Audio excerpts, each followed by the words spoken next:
Okay, I believe this is page number 4, but I think I've lost track now. All right, find the derivative. Okay, now you guys, something that I notice here, I could totally find the derivative of this and do chain rule, but I don't really want to. So, because it just looks complicated. So, I mean, I could do one of two things. I could maybe FOIL it out and see if that helps out, or I can use one of my cool little ln properties. Do you guys remember the property that says ln of a times b can be broken down into the ln of a plus the ln of b? I know you probably don't remember that, but we did talk about it a couple weeks ago, and that comes really handy here. So let's break this up. So y is actually going to be the ln of x plus 1 plus the ln of x plus 2. Now look how easy this becomes. So your y prime, the derivative of the ln of something is 1 over that something, times the derivative of that something. The derivative of x is 1. And then plus the derivative of the ln of something is 1 over that something, times the derivative of that something, which is just 1. So you guys, these 1s are completely irrelevant. So it's just going to be 1 over x plus 1 plus 1 over x plus 2.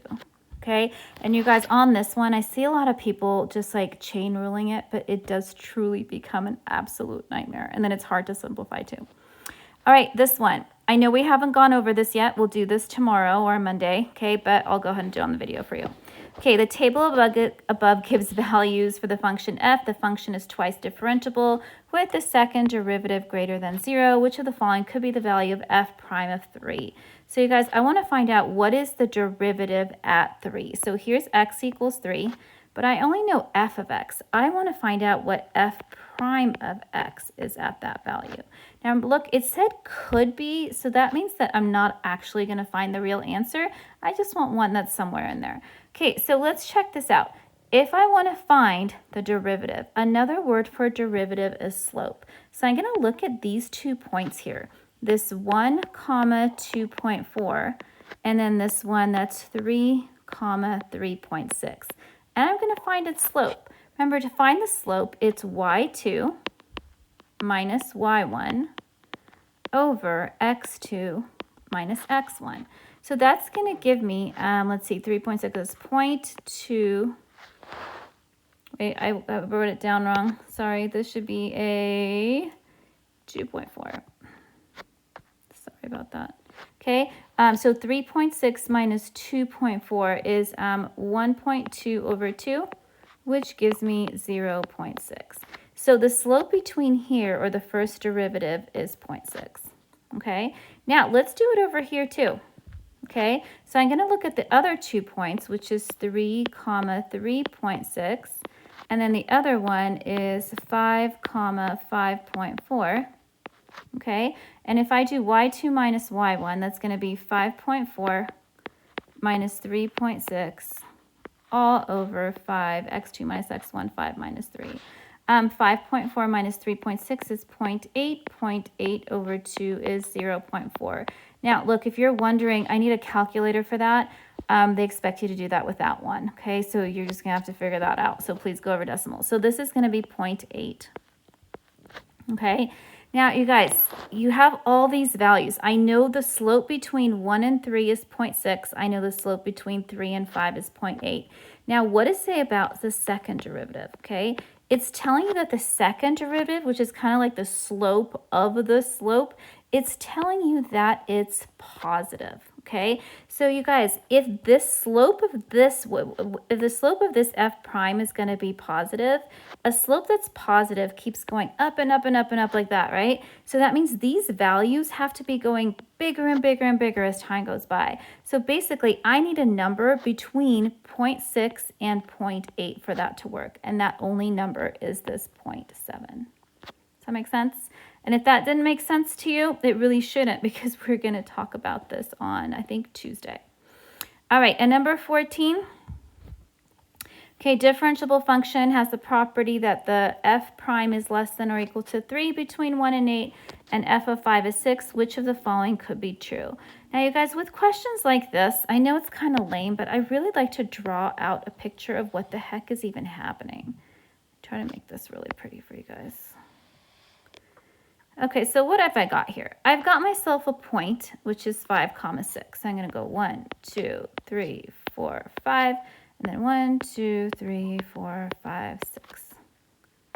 This is all I really know about my function right now, but wait, I know something else. I know it's going from 1 to 8, so I'm not going from 1.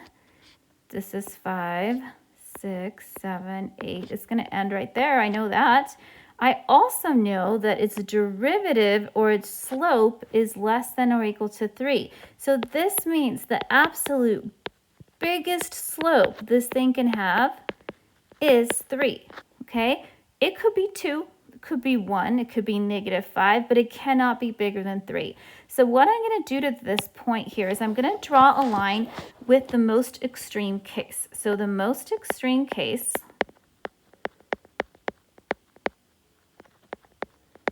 is where the slope is 3. That is the biggest that it could be. So you guys, how do we do a slope of 3? It's rise over 1. So that means I'm going to rise 3 and I'm going to run 1.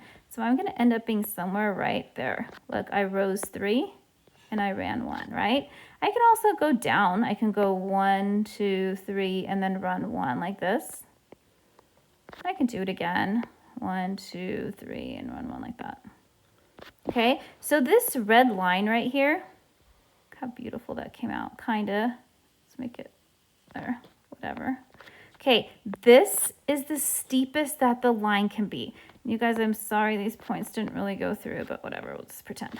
Okay, so let's see what can happen. Let's see if any of these are true. So the first one says, could f of 2 equal 0? So this is basically the point 2, 0. Could this line go through here?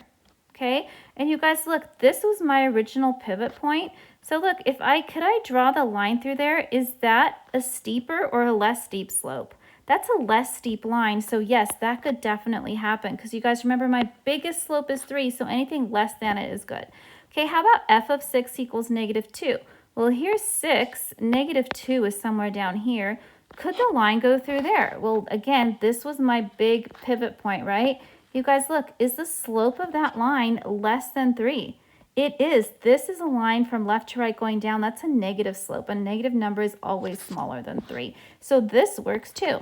Now, could f of 7 equal 13? Well, 7 is here. Now, where's 13? I have 1, 2, 3, 4, 5, 6, 7, 8, 9, 10, 11, 12, 13. So it's somewhere, oh my gosh, over here. So the question is, could it be here? Now, you guys, it looks like it's completely online to do that, but let's actually count. My slope, the biggest one it could be, is actually 3. So from this point, if I went up 3 over 1, up 3, so what was this at? 1, 2, 3, 4, 5, 6, 7, 8, 9. I'm at 9. So the next time I go up 3 over 1, right, that's where it's going to land me at 7, right? So the next point here is going to be 7.